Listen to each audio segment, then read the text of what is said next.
Aliás, é Lucas 21, versículo 19. É um verso apenas.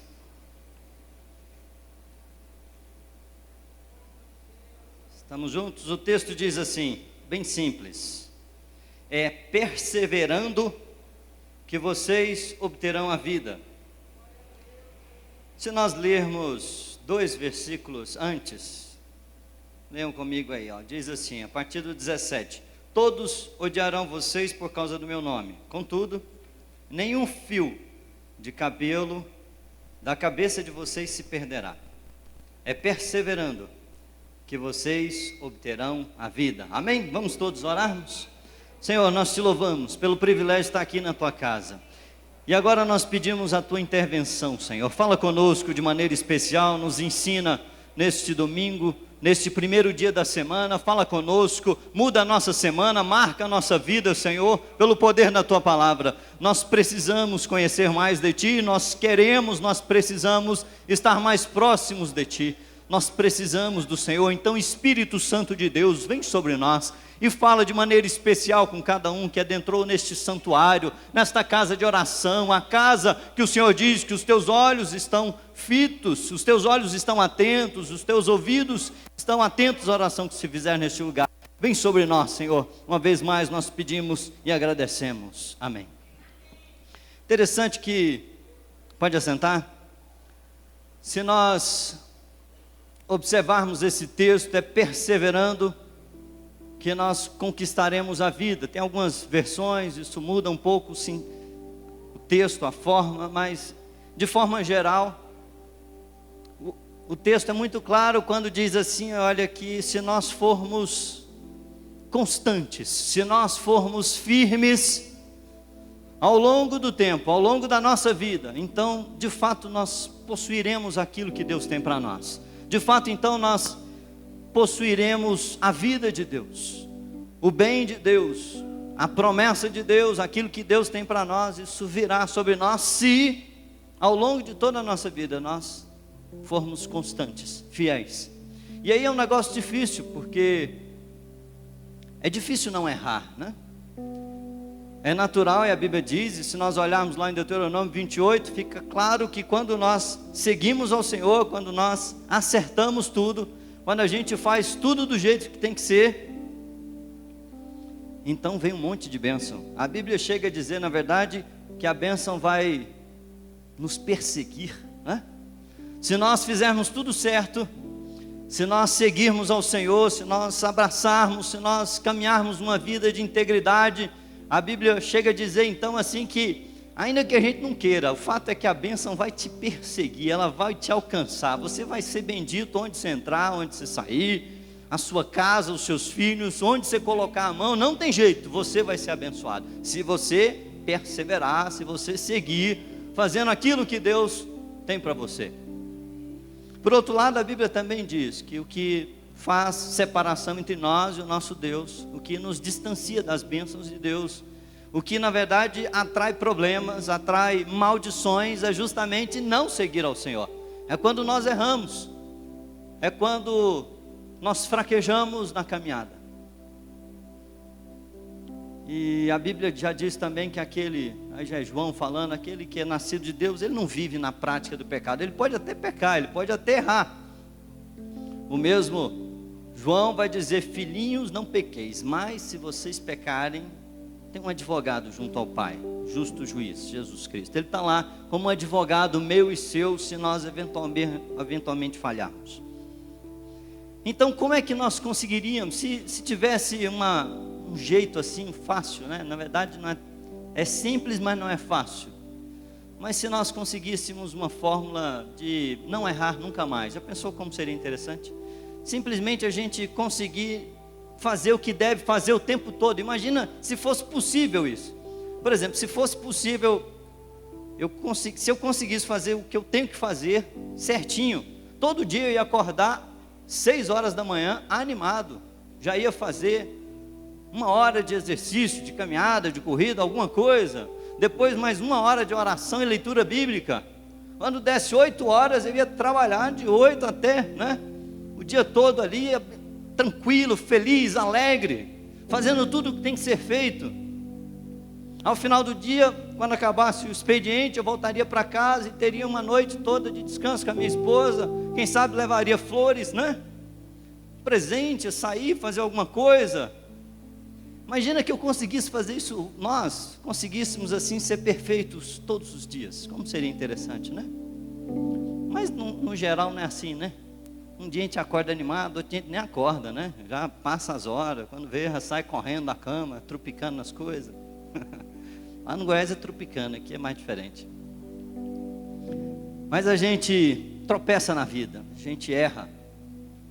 E o problema de errar é que isso traz prejuízos. Traz prejuízos para nós e para aqueles que estão à nossa volta. O acerto, pelo contrário, da mesma forma, se nós acertamos, se nós fazemos tudo bem, nós temos recompensa. E as pessoas que estão à nossa volta também, de imediato, a nossa família, cônjuge, filhos, pais, né? As pessoas que estão à nossa volta, até vizinho, né? Até vizinho às vezes costuma ser abençoado ou, entre aspas, amaldiçoado, dependendo dos acertos e dos erros de nós. Nós vivemos numa comunidade, nós temos essa ligação o tempo todo um com o outro. E se nós olharmos na Bíblia, nós vamos ver, interessante que a Bíblia não esconde nada, né? A Bíblia, ela escancara alguns erros, né, de algumas pessoas que inclusive, num primeiro momento, como é que pode errar? Por exemplo, né, Davi é o homem, né, segundo o coração de Deus, é o maior rei de Israel, mas a Bíblia não escondeu nada dos seus erros. A Bíblia não omitiu nada, absolutamente nada, fica tudo muito claro. Davi, não obstante tenha sido esse grande homem, ele errou, né, com o homicídio. Na verdade ele começou com adultério, depois homicídio, ele teve uma sequência de erros graves, e isso gerou naturalmente prejuízos graves na vida dele, na sua família. Você imagina um pai que um filho mata outro filho. Imagina um pai ver e contemplar uma situação em que um filho estupra outra filha dentro de casa. Imagina uma situação em que o seu filho te dá um golpe, quer te matar, te expulsa. Na verdade você tem que sair correndo, senão vai morrer pelo próprio filho. Imagina uma situação em que depois você, entre aspas, tem que perseguir esse filho e de alguma forma a sua equipe acaba matando esse filho. Imagina um contexto em que o próprio filho dorme com uma esposa do pai. Imagine a catástrofe na vida de Davi, na verdade, por causa de erros, prejuízos muito grandes por causa de erros, de pecado, de erros. E hoje eu quero falar exatamente sobre isso, sobre como nós conseguiríamos, ou como nós podemos evitar errar um pouco. Na verdade é como nós podemos acertar o quanto mais possível. Como é que a gente pode viver uma vida que de fato agrade a Deus, uma vida que de fato a gente se apegue a Deus. E a Bíblia mostra alguns homens que na verdade pode ser que eles erraram, mas a Bíblia não cita. Pega Enoque, por exemplo, logo no início da Bíblia, quando você olha sobre Enoque, a Bíblia diz que Enoque Enoque se apegou ao Senhor. O texto usa essa expressão, é como quem abraça e fala assim: é meu, eu não largo mais nunca. Isso aqui é meu, isso aqui é um tesouro, é algo precioso, é algo que eu acordo cedo e fico olhando, cuidando. O relacionamento dele com Deus era algo supremo. A Bíblia diz que ele andou com Deus, andou de tal forma, agradou tanto a Deus, que Deus, entre aspas, não conseguiu nem esperar ele terminar os seus dias. A Bíblia diz que Deus o tomou para si. Pensa uma amizade, um jeito de andar com Deus, que agrada tanto o coração de Deus, que Deus fala assim: não, eu vou antecipar a sua vinda para cá, quero ficar mais perto de você ainda, eu quero que você usufrua de tudo que eu tenho aqui nos céus. Esse é Enoque. Se nós olharmos a vida de José, também não cita erros de forma direta na vida de José. Você olha a vida de José, uma vida, especialmente no início, de muita dificuldade, de problema em cima de problema. José é o tipo do cara que falava: deve ter alguma coisa errada comigo, porque não é possível, né? Por mais que eu tente fazer tudo certo, dá tudo errado. Imagina uma situação dessa. Talvez você até tenha se perguntado: Senhor, eu estou tentando fazer tudo certo, mas está dando tudo errado. Então não vou fazer mais nada certo, então vou largar de mão, então vou deixar isso para lá. José talvez tenha pensado isso, a Bíblia não fala disso, mas José é o cara que ao longo da vida se esforçou para fazer tudo certo, e encontrou N dificuldades. Imagina, ser vendido pelos irmãos. Na verdade a proposta era ser morto pelos irmãos, né? Para aliviar a pena, vamos vender o irmão para um lugar distante, vamos expatriar o irmão, vamos exilar o irmão, jogar ele fora. Chega lá, ele pelo jeito com afinco, fazendo o seu melhor, cresce, vem a esposa, tenta atraí-lo, tenta envolvê-lo em pecado, e ele não tem um pai para dar um suporte. Não sei se ele tinha amigo, a Bíblia não fala, mas ele é um escravo, ele é um estrangeiro. A impressão que dá é que ele não tinha nenhum outro suporte que não seja o próprio Deus.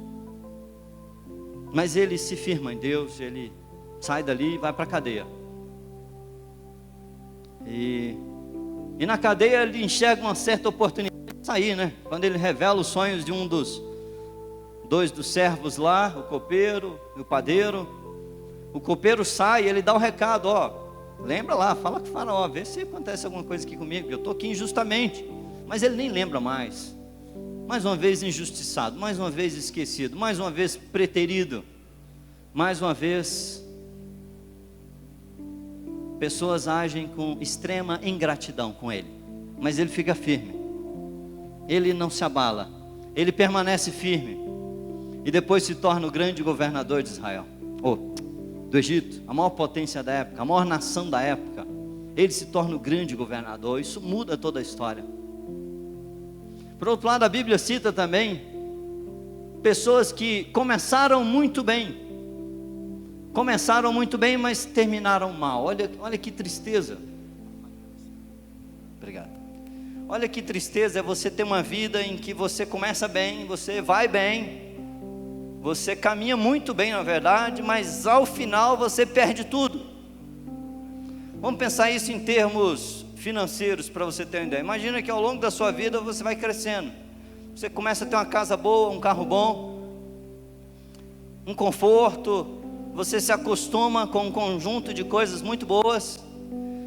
E quando chega a velhice, hora de usufruir ainda mais, talvez, aí você perde tudo. Você fica sem nada.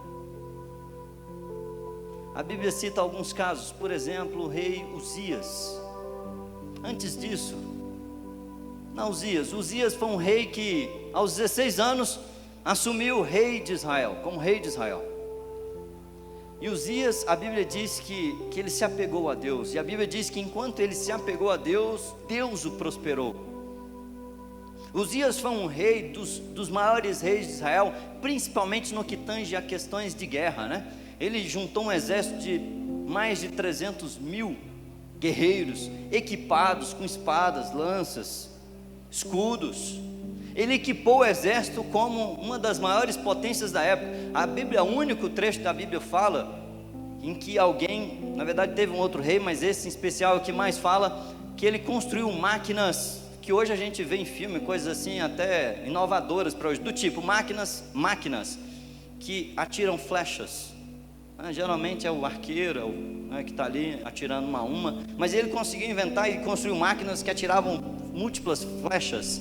Às vezes a gente assiste filme e vê umas torres, né? Quando eles vão entrar em outra cidade que tem muralhas, eles constroem umas torres, lançam pedras grandes, né? Catapultas, né? Ele fez tudo isso, ele empoderou o exército a ponto de enfrentar o próprio Egito.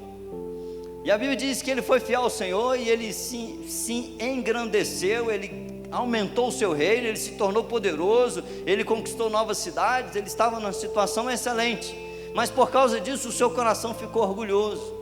E aí o Egito, o faraó, saiu lá do Egito para combater um outro povo acima de Israel, né? Sai de baixo ao sul de Israel, atravessa Israel, vai em cima, combater um outro povo, uma outra guerra, não tem nada a ver com Israel, né? Passa de lado. Mas ele fala, não, eu estou tão poderoso aqui que até o Egito eu detono. Vou entrar em guerra com o Egito, eu quero acabar o Egito. Primeiro, eu estou todo equipado. Segundo, Deus está comigo. E aí, Deus usa o faraó. Imagina, o faraó fala para ele, Uzias, presta atenção, isso é uma palavra de Deus para você. Não mexa comigo, eu não estou mexendo com você, ué. Estou indo para outra guerra, não tem nada a ver com você. Você está achando aí que você está com esse monte de máquina aí, você está achando que você é o todo poderoso agora? Não mexa comigo, eu não estou mexendo com você, ué. Fica na sua aí, ué. Ele, não, Deus está comigo. Achou que era o bonzão. E ele vai para a guerra e morre. E ele perde tudo. E ele sai ferido da guerra e depois morto. Se nós olharmos para a vida de Josias, nós vamos encontrar alguém que aos 8 anos de idade é elevado a rei. A Bíblia diz que com 16 anos ele começa a buscar a Deus. Ele começa a se empenhar em conhecer a Deus. Ele começa a reformar o templo, reformar a igreja, o local. Ele acha os livros da lei, ele acha a Bíblia, ele começa a ler a Bíblia, ele começa a ver como ele tinha errado e como ele precisava ser certo, e ele começa a praticar tudo que tem que ser feito, e não só ele, todos, o povo de Israel. A Bíblia chega a dizer que ele começa a forçar o povo de Israel a seguir a Deus, obrigar o povo a servir a Deus, e ele vai ensinando o povo, ele começa a levar a leitura bíblica para todas as pessoas, e ele sai limpando Israel. Ele sai corrigindo tudo, ele sai derrubando os altares para aqueles que queimavam incenso, outras coisas para outros deuses. Ele começa a corrigir, ele promove uma mudança espiritual extrema, como nunca antes. Ele chega a fazer uma Páscoa, uma festa extraordinária. A Bíblia chega a dizer que nem na época de Salomão teve uma Páscoa como essa. Foi a maior de todos os tempos, uma festa linda, o povo alegre, o reino forte. E o tempo passa, e o seu coração de novo se torna orgulhoso, e acha que pode mais do que deve, e começa a misturar coisas perigosas. Ele começa a achar, não consegue mais distinguir tão bem o que é o santo, daquilo que é o profano. Ele acha que porque Deus o abençoou de tal forma, porque ele foi tão certo, ele também pode agora ser um sacerdote. Ele quer entrar no templo e oferecer incenso. Ele quer tomar frente dos sacerdotes. Ele quer por ele mesmo se tornar o sumo sacerdote. E a Bíblia diz que 80 sacerdotes o repreenderam, mesmo assim ele ainda resistiu. E de repente ele se tornou todo leproso, ele se torna todo doente, ele começa a sair feridas na pele, em todo o corpo, na testa, e ele é imediatamente expulso do seu povo. Ele vai viver o resto da sua vida num canto separado, afastado da cidade, sem que ninguém pudesse conviver com ele. Como pode ter um início tão belo, tão bonito? Como pode ter uma vida tão reta, íntegra? A Bíblia diz que ele foi perfeito, que ele não desviou nem para a direita nem para a esquerda, ele foi certinho com Deus. Mas em dado momento da vida, e no final da vida, ele deixa o seu coração crescer demais. Ele permite que o orgulho brote, autossuficiência brote no seu coração. Isso o mata. Como nós poderíamos evitar isso na nossa vida? Como nós poderíamos viver uma vida de ponta a ponta, né? Perseverando em seguir ao Deus, perseverando em fazer o que é certo, e é em todas as áreas, porque a nossa vida não é separada. O que eu quero dizer é que quando eu falo perseverar em servir a Deus, nós estamos servindo a Deus quando estamos trabalhando, quando estamos cuidando dos filhos, da esposa, da casa, quando pagamos os impostos, nós estamos servindo a Deus. Significa então também que alguém que faz alguma maracutaia para não pagar imposto, então não está servindo a Deus, está fazendo um erro, está roubando, está sendo um corrupto, né? O que mais se fala hoje é corrupção. Infelizmente existem muitas pessoas que estão envoltas em corrupção, em pequenas coisas, e acham que está tudo bem. Aquele negócio, na hora de fazer imposto de renda, muda uma coisinha aqui, outra colar, só para pagar um pouquinho mais, afinal o governo está levando tanto dinheiro, um pouquinho só não vai fazer muita diferença. Na hora de vender o carro, ele dá uma maquiada no carro e está tudo bem. O cara compra, um mês depois está todo arrebentado, né?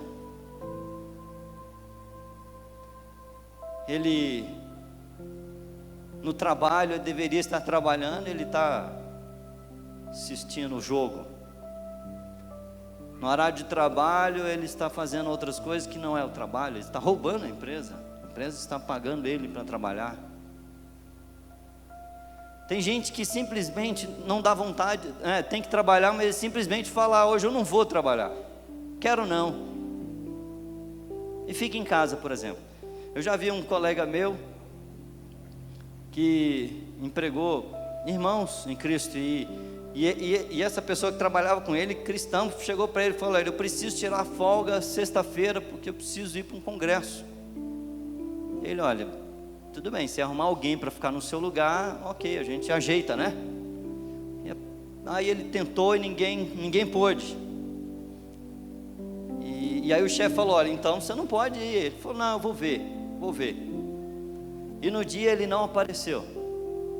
E era um problema, porque ele era o cara responsável para abrir, né? Então, assim, uma dor de cabeça para o empresário, tem que arrumar outra pessoa, abrir, enfim, toda uma dor de cabeça. E essa pessoa foi para um congresso adorar a Deus, e ela acha que está adorando a Deus, ela acha que está tendo uma vida íntegra diante de Deus. Então a gente não pode separar as coisas. Na verdade, as coisas não são separadas. A nossa vida é vida com Deus 24 horas por dia, aqui na igreja, na sua casa, sozinho, em qualquer lugar que você esteja, no trabalho, no trânsito, comendo, dormindo. A Bíblia chega a falar assim, quer comais, quer bebais, quer façais qualquer outra coisa, tudo que você fizer, faça isso para a glória de Deus. A nossa vida tem que glorificar a Deus. Nós temos o primeiro mandamento de Deus para Abraão, foi assim: Abraão, anda na minha presença e ser perfeito. Olha que mandamento difícil, olha que convocação complicada. Anda na minha presença e ser perfeito, está falando de integridade 100% ao longo da vida. Mas como é bom ver pessoas, talvez como Paulo, né, que teve uma vida tão difícil, tão sofrida, mas com um propósito único no coração de servir a Deus, de adorar a Deus, de entregar o seu corpo, as suas forças, o seu intelecto, tudo, para que outras pessoas tivessem acesso ao Evangelho, pudessem ser salvas, libertas. E ele chega ao final da vida dizendo assim: eu combati o bom combate, eu guardei a fé, eu acabei a carreira, mas eu guardei a fé, já tem a coroa me esperando, já está tudo certo, já está programado, eu vou para um outro nível agora de descanso, eu vou morar no céu, eu vou estar com Jesus eternamente, eu cumpri o meu chamado.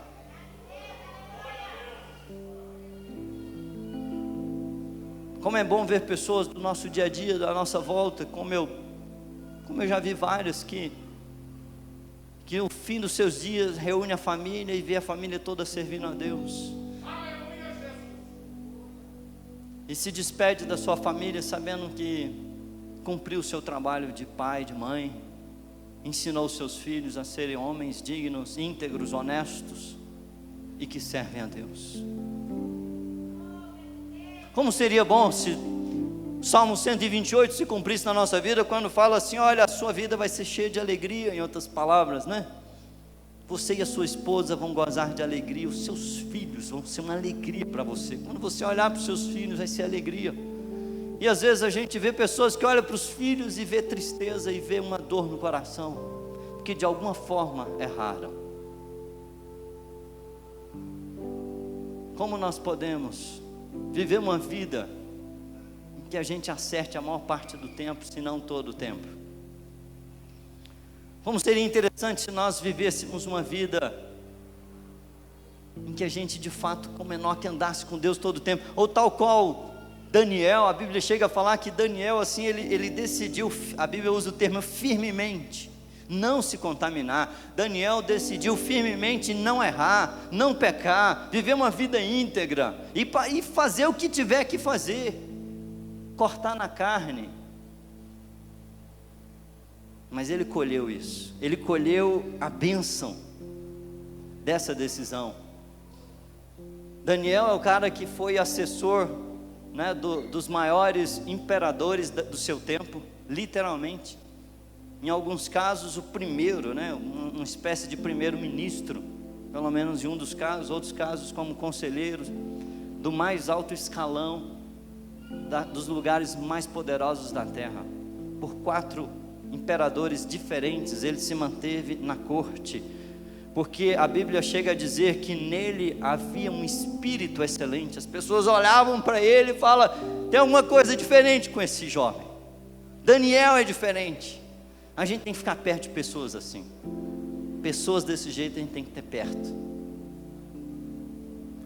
Eu quero crer que nós somos essa geração, uma geração compromissada com o Senhor, uma geração compromissada em viver uma vida que glorifica, que dignifica o nome do Senhor, de viver uma vida 100% comprometida e que a gente, naturalmente a Bíblia fala, se alguém diz que não peca, já pecou, né? Então não se trata disso, mas é de um compromisso com o Senhor. Não é a perfeição, porque não existe, mas é o compromisso máximo com viver em santidade. E para isso eu queria compartilhar 3 aspectos muito objetivos e muito pontuais. O primeiro é: vigia muito o que está aqui dentro, vigia muito os pensamentos. E se um dia passar perto da sua cabeça um pensamento de que você é o bonzão, que você é o cara, você tem que arrancar isso fora. A Bíblia fala por diversas vezes que o princípio, né, da derrota, da queda, é a altivez de espírito. É quando a gente olha um pouquinho acima dos outros, quando a gente acha que a gente é bom em alguma coisa. A Bíblia chega a falar assim: olha, você, servo, depois de você ter feito tudo perfeito, redondo, exatamente como deve ser, você tem que falar para você mesmo: eu sou servo inútil. Olha que doideira, a Bíblia fala isso. Considere você mesmo um servo inútil. A Bíblia está falando de uma orientação para que a gente não caia nesse perigo que é a soberba, a arrogância. É terrível você andar perto de gente arrogante. Já viu como é que é ruim conviver com pessoas arrogantes, pessoas soberbas que acham que é o tal? É horrível, ninguém quer andar perto. Mas o dito cujo não percebe, em geral não percebe. Então, se a gente vigiar desde o começo, cuidado com autossuficiência, cuidado com... vigia o que está na sua mente. A Bíblia chega a falar, olha, sobre todas as coisas, se você tem que guardar alguma coisa, se você tem que ter cuidado com alguma coisa nessa vida, é com o seu coração. E naturalmente o coração aqui está falando de mente, de pensamentos, de onde fluem as coisas. A Bíblia fala que o pecado, antes de ser pecado, antes de ser executado, ele brota na mente, ele é germinado, ele é cultivado na mente. Um homem não cai em adultério, ele não deixa sua esposa por outra mulher, sem que antes ele tenha cultivado isso na mente, por um tempo. Uma mulher não trai o seu marido, sem que antes ela tenha cultivado esse pensamento na mente, sem que antes ela tenha planejado, sem que antes ela tenha alimentado esse pensamento. Uma pessoa não planeja qualquer tipo de coisa ruim, sem que antes tenha deixado nascer no seu coração isso, e de alguma forma cultivado isso. Guarde o seu coração, nesse sentido de mente, de pensamentos, guarde isso. Faça filtros, faça exames com a sua mente, ore a Deus, peça para arrancar fora esses pensamentos. A Bíblia fala sobre capacete da salvação, para proteger a mente. Capacete da salvação está falando assim, olha, a forma de você lidar com o seu coração é lembrar de que você precisa de salvação, você é dependente de Deus. A Bíblia fala assim, olha, sem mim nada podeis fazer. A gente não consegue fazer nada. Se Deus tira a mão sobre nós, a gente cai morto. Se Deus tira um pouquinho a proteção de nós, a Bíblia o salmista fala assim: se não fosse o Senhor, há muitos já teriam me engolido vivos. Se não fosse o Senhor, se não fosse o Senhor que me protegeu, que me guardou, se não fosse o Senhor. Nós não podemos deixar de buscar o Senhor todos os dias, buscar do Senhor a proteção para a mente, quando nós olhamos a oração modelo, conhecida como Pai Nosso, está falando assim: Senhor, vem, Pai Nosso que está no céu, santificado seja o vosso nome, seja feita a vossa vontade, assim na terra como no céu. Seja feita a sua vontade, cumpre na minha vida a sua vontade, cumpre os teus sonhos. Eu sou dependente. É uma oração de alguém que é dependente, é uma oração de alguém que pede o pão diário. Senhor, eu preciso do pão de hoje, eu preciso da tua bênção hoje, eu preciso da tua proteção hoje, eu preciso que a tua mão esteja estendida sobre mim hoje, senão eu caio, senão eu falho. Eu preciso da sua proteção. Eu não posso sair de casa sem ter feito essa oração. Eu não posso sair para o dia, para o trabalho, sem ter um momento com Deus, de clamor a Deus, para que Ele nos proteja, para que Ele nos guarde. A gente não pode sair de casa sem isso.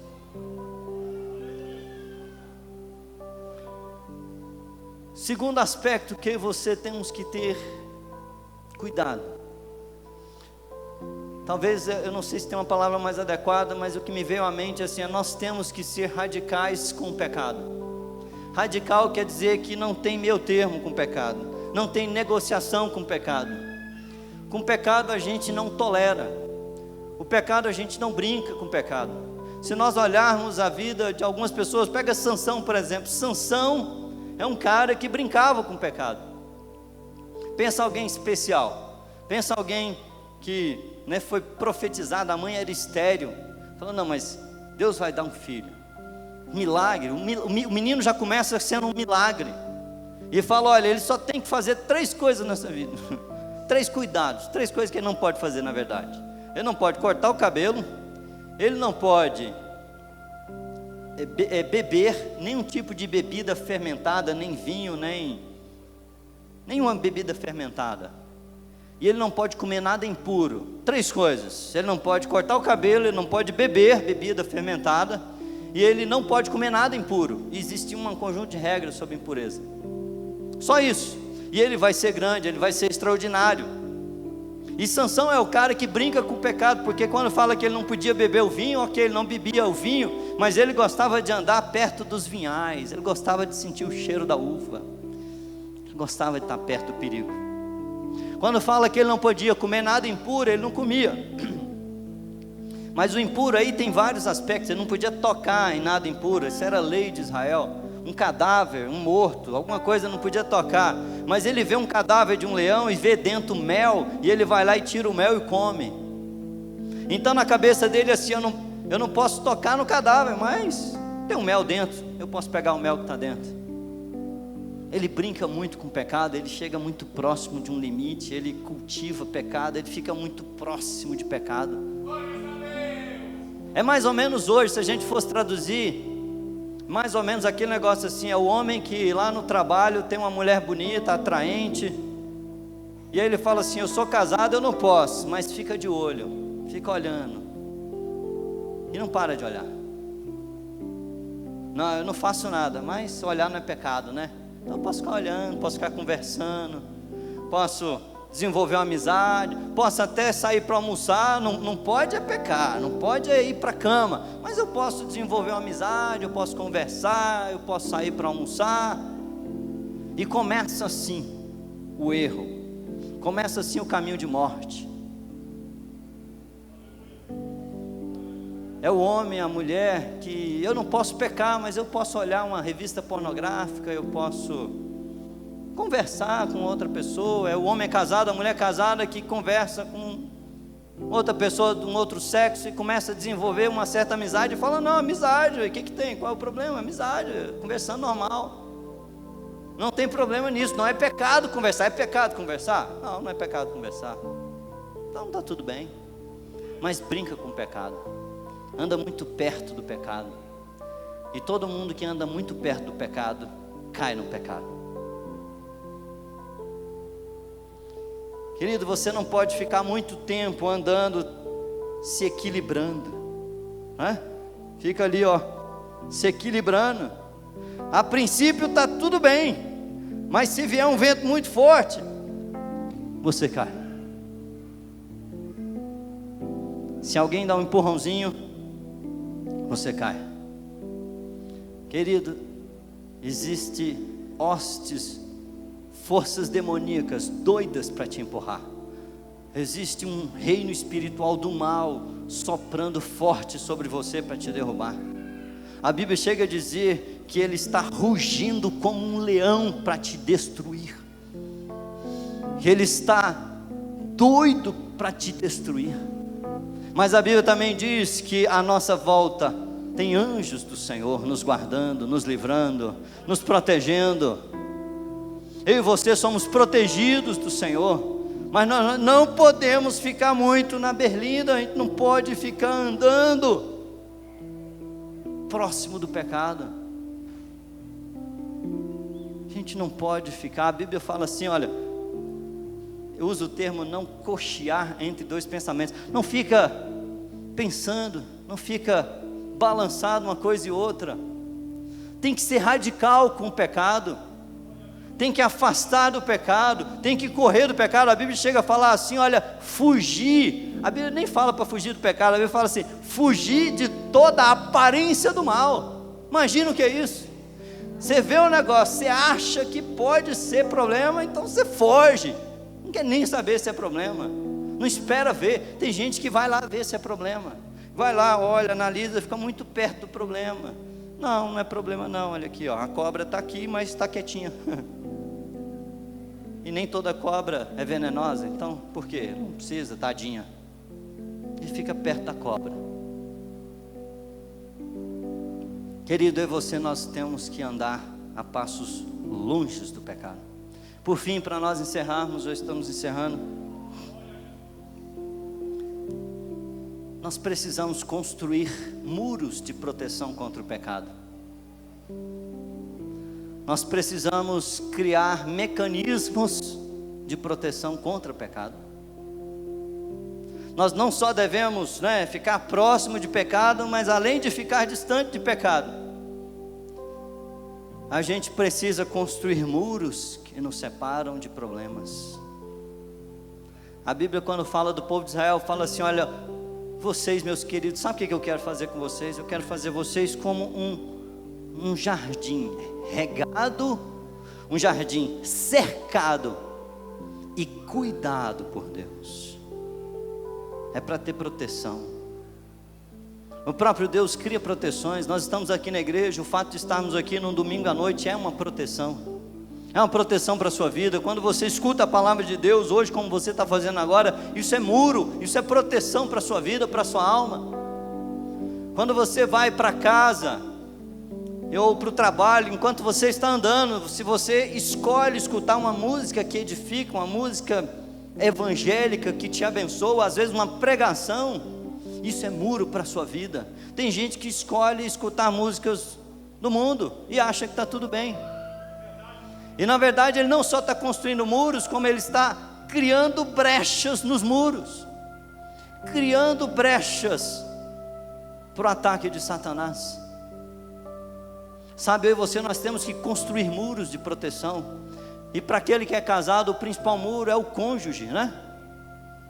Se em algum momento da sua vida você começar a ter segredos com o seu cônjuge, você está destruindo o seu muro de proteção. Você está criando brechas grandes de proteção. Se um dia se tiver alguém aqui que não tem esse negócio de não pode olhar meu celular, não pode olhar meu WhatsApp, entre cônjuges, vocês estão neste momento construindo brechas profundas. Vocês estão destruindo muros de proteção. Se você tem segredo com o seu cônjuge, isso é um problema.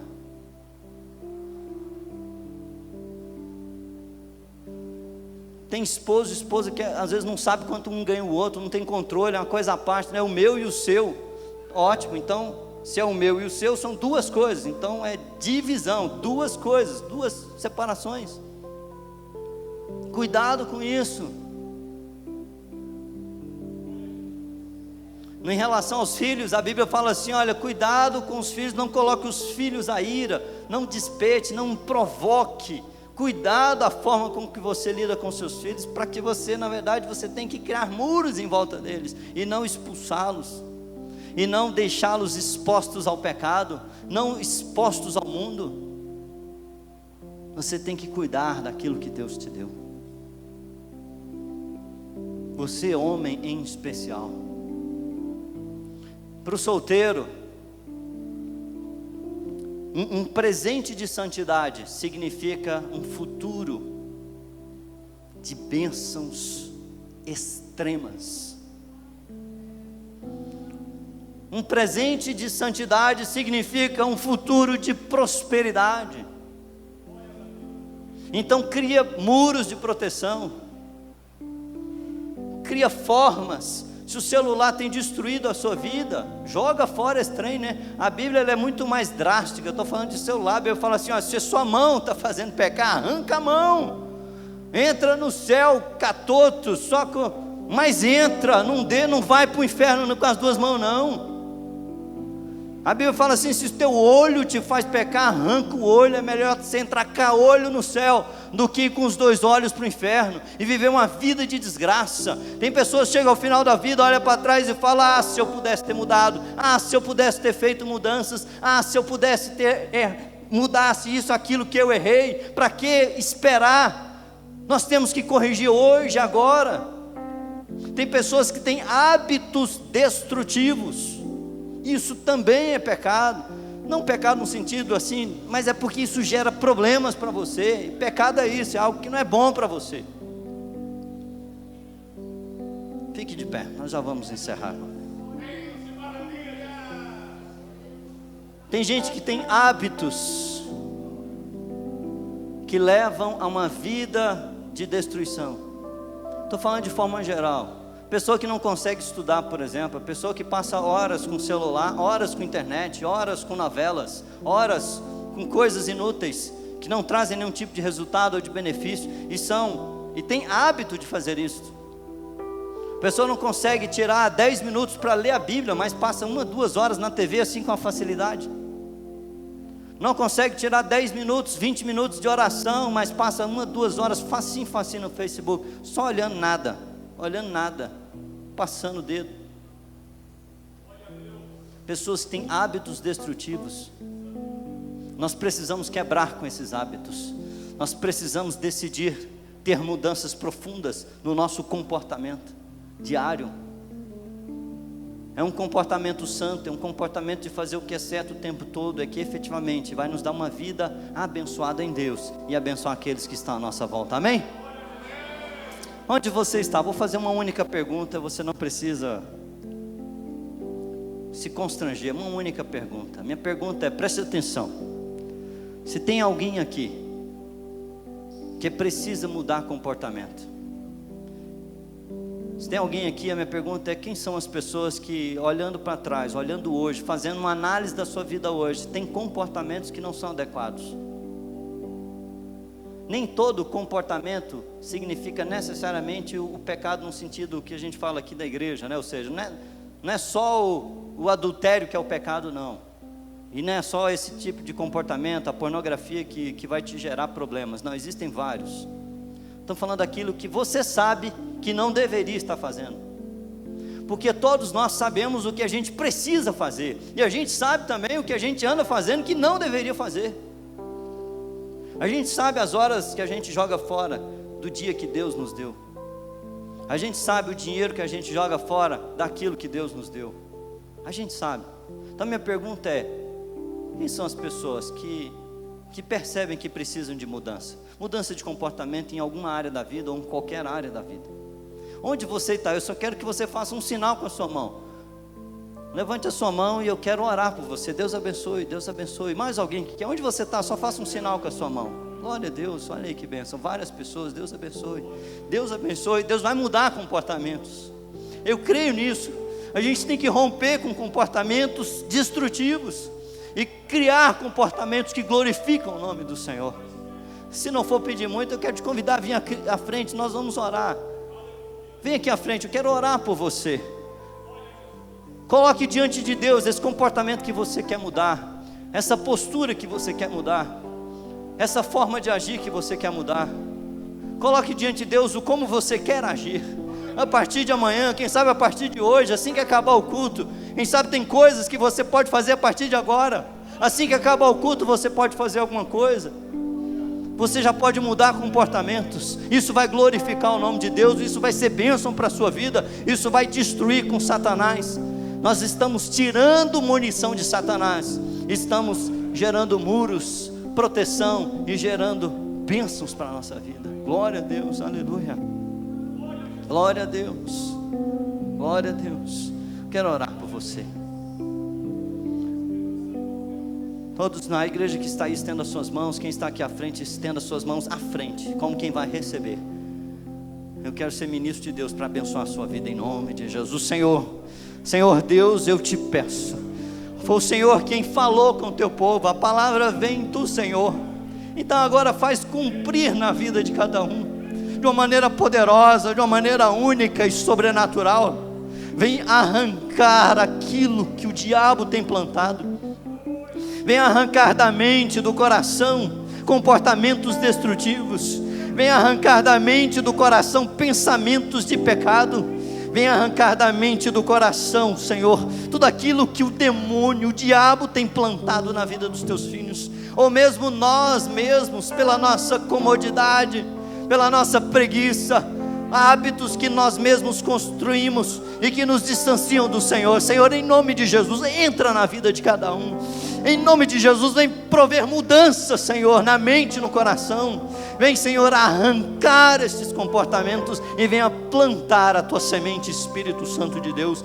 Venha plantar o comportamento do Senhor, a leitura bíblica, o prazer por estar em tua presença, o prazer de ler a Bíblia, o prazer de orar, o prazer de andar com o Senhor. Venha colocar um hábito na vida de cada um hábito de acordar e louvar o teu santo nome, e buscar ao Senhor na aurora do dia, no amanhecer. Senhor, fica com os teus filhos e guarda cada um, e em nome de Jesus eu determino, todas as correntes do inferno caiam por terra agora, em nome de Jesus. Tudo aquilo que está amarrando os teus filhos, está atrapalhando, está aprisionando, Senhor, que as cadeias caiam em nome de Jesus. Nós te pedimos e nós te adoramos.